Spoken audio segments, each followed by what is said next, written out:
Over the weekend, Fox News host Maria Bartiromo made it crystal clear to everyone that she has no idea how the Constitution works, how things in Washington, D.C. work, and pretty much how anything at all ever works.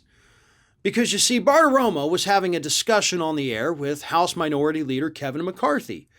And she told Kevin McCarthy that he needs to use the 25th Amendment, look into the 25th Amendment, and, see what he can do to remove Joe Biden from office. Here's what she said. Will you lead drawing up articles of impeachment? Will you look at the 25th Amendment? What are your plans in terms of leadership as we are in this incredible moment in time? Will you look into 25th Amendment? Okay, Maria, let's go ahead real quick, just as short as possible, constitutional law session here. The 25th Amendment does in fact allow for the removal of a president if that president is unable to perform their duties due to physical or mental issues, I guess we'll say. Here's the thing, though. That process would have to be started by the vice president and the cabinet itself. And then once they all agree that, hey, this person can't do their job, then the Senate also gets involved. They're allowed to invoke the 25th Amendment at the request of the vice president and the cabinet members. They would then force the president, because just invoking it, by the way, does not remove the individual. The president would then have to go through a series of tests or analyses or whatever it is they, have in their modern protocol to prove that they're fit for the job. If they prove they're fit for the job, that's it. If they prove that they're not, then, of course, comes the process by which you have to have the votes to remove the person, none of which, by the way, is feasible with Democrats in control of the legislative branch and, of course, Biden's friends being the ones that he's put in the cabinet. And, of course, Vice President Kamala Harris is absolutely not going to invoke the 25th Amendment, nor should she. I have plenty of issues with Joe Biden that I have sat here and discussed on multiple different occasions.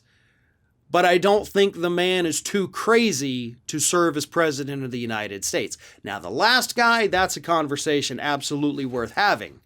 With Biden, I don't think so. And so let's move on to your other point. Impeachment. You're going to draw up articles of impeachment? For what? What high crimes and or misdemeanors has Joe Biden committed? Other than, of course, the cardinal sin of getting America out of an endless war. Are y'all really that crazy? Are you really that hell-bent on making sure the United States fights forever that you actually want to remove a president for doing something good? Now, he may have done it poorly. I'll give you that. I don't disagree with you. This withdrawal could have been handled in a much better way, I think. I don't even know that for certain anymore.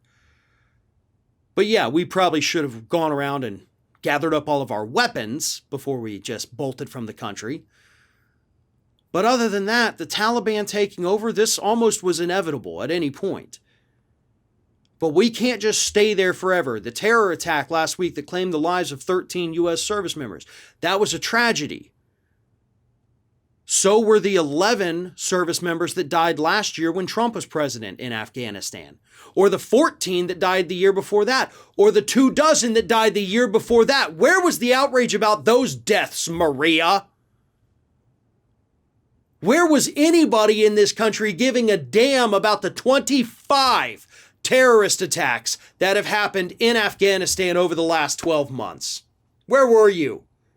Oh, that's right. You were dead silent because you don't actually give a damn about what happens in Afghanistan.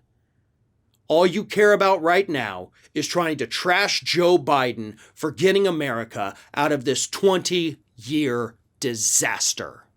Ring of Fire has fresh content 7 days a week, so if you want to be reminded about it, don't forget to subscribe to the channel, hit the little bell to be notified every time a new video goes up.